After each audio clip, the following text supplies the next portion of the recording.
Good morning. We're going to learn today about the principle of art called proportion.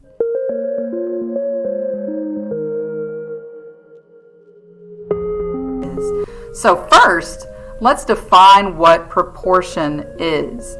When we talk about proportion, we're talking about a size relationship with one part to another. So that's what we're going to look at. And one way that we can create proportion is by using something called the grid method, and we'll talk about that in a minute. The grid enlargement method allows you to recreate an image and you can make it the same size, larger, or smaller. Artists have been using the grid enlargement method for hundreds of years. They would create a grid using a frame and some string, and then they would create a grid on their paper and they would recreate what they see using that grid.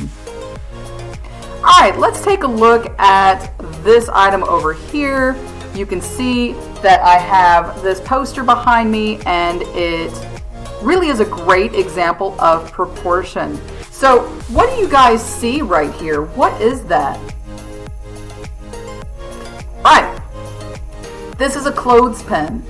So what's different about this clothespin if you look at it next to the building? So this is a photograph of a real sculpture that's out in a big city. And it is made by Klaus Oldenburg, and he likes to create sculptures that are normally really small items. So you'll notice that this right here is supposed to be really small, but in actuality, he made it really big. And that's what's cool about proportion. We can change an item and we can look at it from a different perspective by looking at the fact that something that's normally really small is now giant.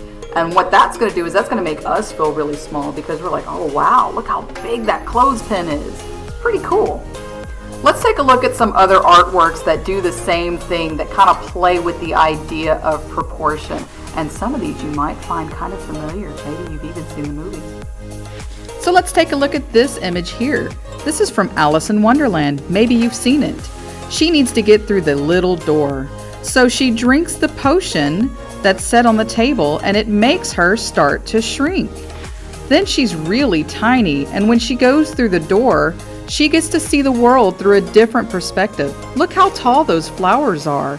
Those flowers would normally be really small, but for her, they're big and it makes her feel tiny. Later on in the movie, that same silly Alice finds herself in another predicament. So now she has done something and it is making her grow, and she gets bigger and bigger. Her leg starts to shoot out the door, and then she finds herself stuck in this house. So normally she would feel average size and the house would feel right, but because she has grown, now she's really big and the house, which is normally big, has become really small. All right, now let's talk about what I would like you to do for this project. I'm going to send you a couple of gridded artworks, and I want you to use the grid to create the artwork, okay? And I'm going to show you how to do that. I'm going to give you a quick demonstration on how that's done.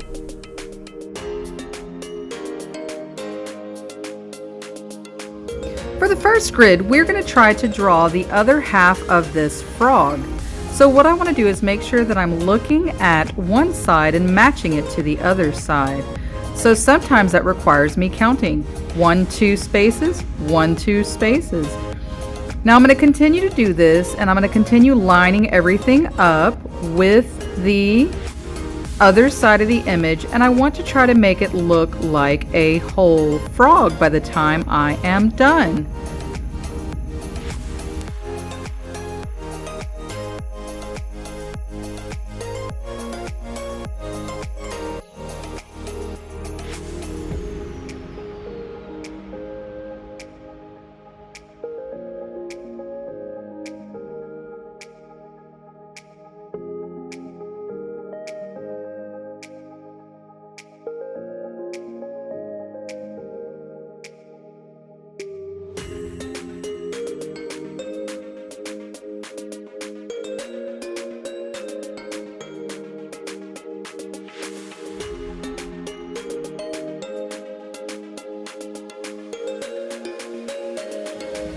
And here is what my finished frog looks like.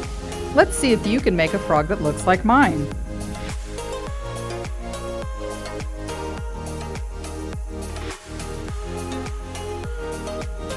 For this next one, we're going to try to recreate this superhero drawing.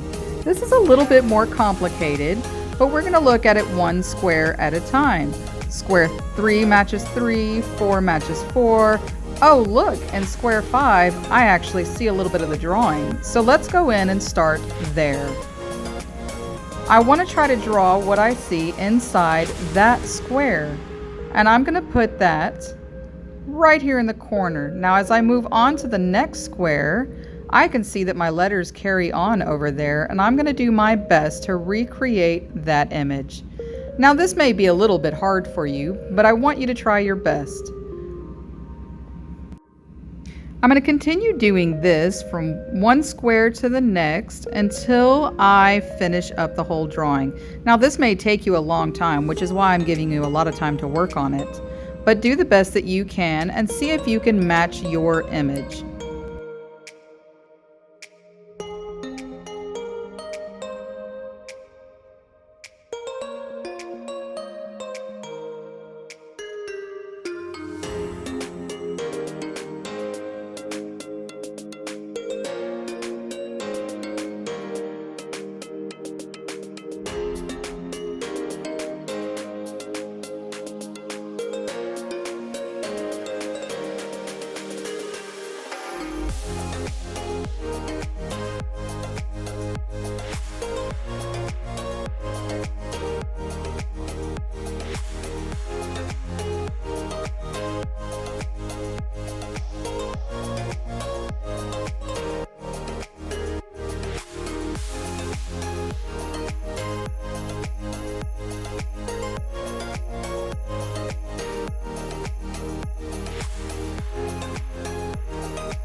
Alright, I hope you guys enjoy this project and have fun with your grid enlargement project and learning about proportion.